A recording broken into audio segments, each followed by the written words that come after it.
Hey there, welcome back. We're going to do a quick recap of today's notes. I'll try to keep it to my 10 minutes to keep me on track, and let's go ahead and begin. If you look at where we went today, we did historical events as we began the class today. Instead of current events, I know some other teachers are using CNN 10 and some current events, so I wanted to take a little bit of a different tack. And with historic events, we went into how we figured out that the Big Bang probably occurred about 14 billion years ago, or the high-level view is, how do we know, using science, that the universe is 14 billion years old? And I was trying to encourage the students today in class to really think about, really question things, say, okay, Mr. Forbes, you're kind of old and gray, but I doubt you're 14 billion years old. Exactly. In other words, how do you know that what we have on the board here is right? Hopefully, bring you full circle, it'll kind of tie in to what we did in class in terms of gathering our data regarding a person's arm span versus their height. It's kind of a classic used in science classes, but there's a really good reason that we do it. And some of the things that we have up on the board here are tie-ins with the math classes. You'll find continually through the year, whether you have Miss Weideman or Miss Alderson across the hall, or whomever your math teacher is, you want to make sure that you look for those tie-ins between math class and science class, because they happen all the time. Okay, let's jump on into scientific notation. When you're looking at the brain pop that we started off with, they talked about the size and the age of our universe.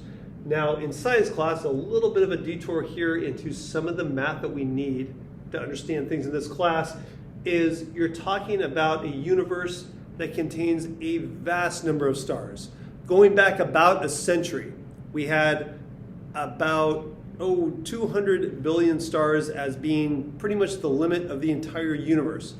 To put it another way, when we had our notes on Galileo a little while ago, Galileo, of course, didn't invent the telescope, but he did improve upon it. And when we started looking into space, we could start counting the number of stars that we could see. Occasionally, they would see these little fuzzy patches.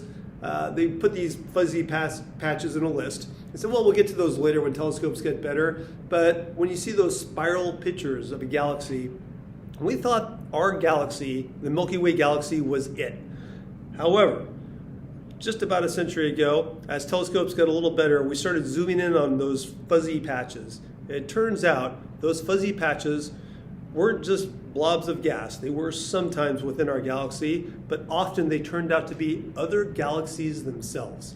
So if you're looking at the size of the universe, you're looking at about 200 billion galaxies with an average of about 200 billion stars in each galaxy. Now, some have trillions more, some have just a few hundred million, but on an average, you're looking at the number of stars in the universe being the number 200 billion multiplied by 200 billion.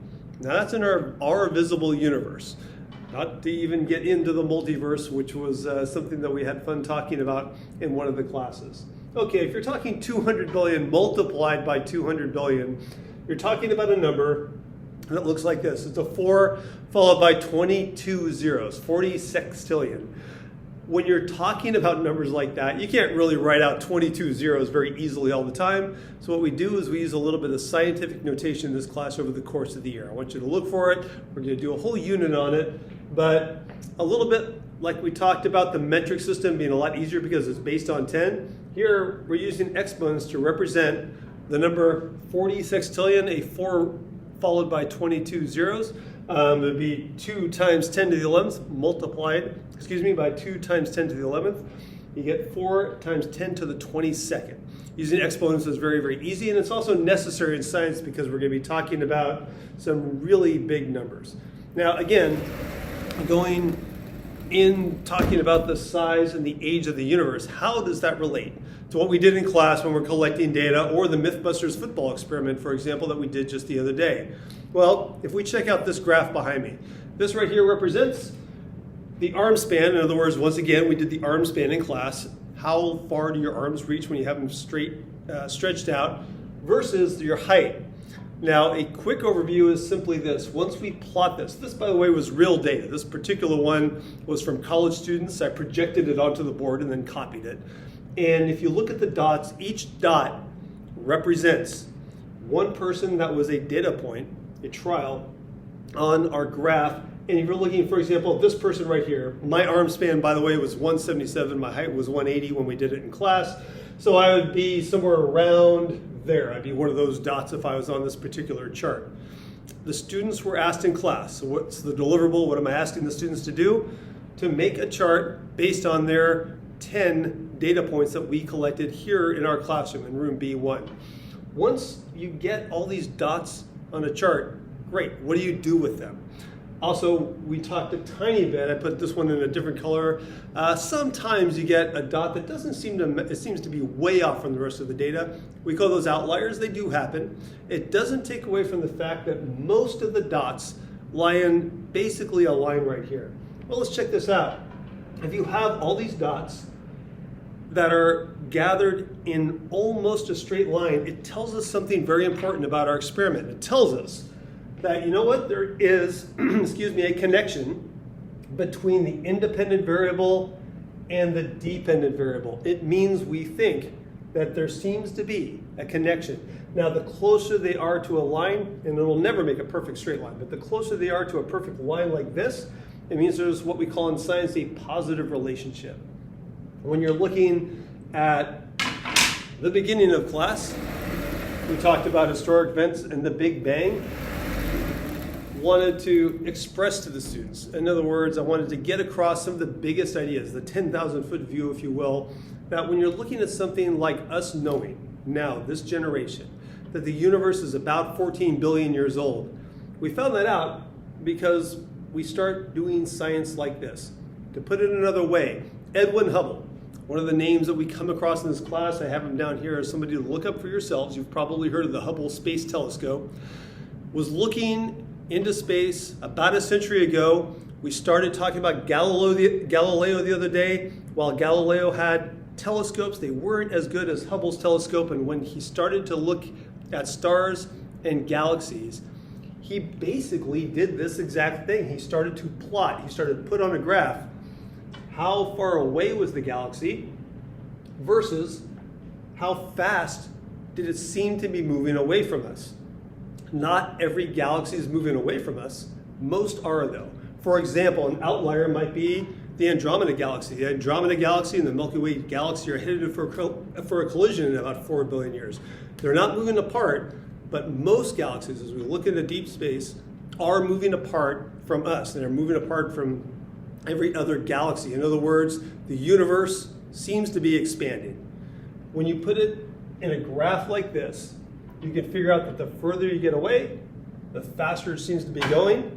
You can work backward in time from that. You can kind of like rewind the movie. And you can say, okay, how long ago then would it have been for all of these galaxies that we've observed to be back together in one place? Oh, about 14 billion years ago. It's where you use a really simple statistics technique, really simple math, to get a bunch of data points based on observation skills. And you say, okay, what do we do with this data? Well, we put it on a graph. It makes a nice straight line. It tells us that there's a connection between the independent variable and the dependent variable. Sometimes when we make these graphs, as we'll see as we go on into the class, we're only in the 5th day right now, a scatter of dots all over the place. There doesn't seem to be any pattern to them. That tells us that probably, at least the way the experiment looks or the way our data looks, there is no connection between the two. So one of the things that I was really trying to express to the class is some of the things that we've already done. Getting, for example, height versus arm span, kind of a classic used in science classes all the time. We're going to do some other ones this week using pendulums. When you're looking at putting the data down, you can tell right away if there's a connection by doing just a little bit of math. It's also a great way to spot things like pseudoscience or things that don't really hold up to scientific evidence. And so we're going to be talking about that next time. Remember, our only deliverable, if you will, our only homework this week is to make sure we defined our 10 key terms in our notes. It's not to be handed in, it's just defined in our notes. We'll be using those on our first test. Hope that was a good quick overview of what we did today in class. We also showed a little tiny clip, about maybe 10 minutes, from the show Hyperspace, which does justice to the Big Bang by giving really good visuals of the beginning of the universe and the way the stars eventually formed as little clumps of gas getting together as the universe expanded. Okay, that's where we're going to leave it today. Have a great day, everyone, and I will see you in class and online. Bye-bye.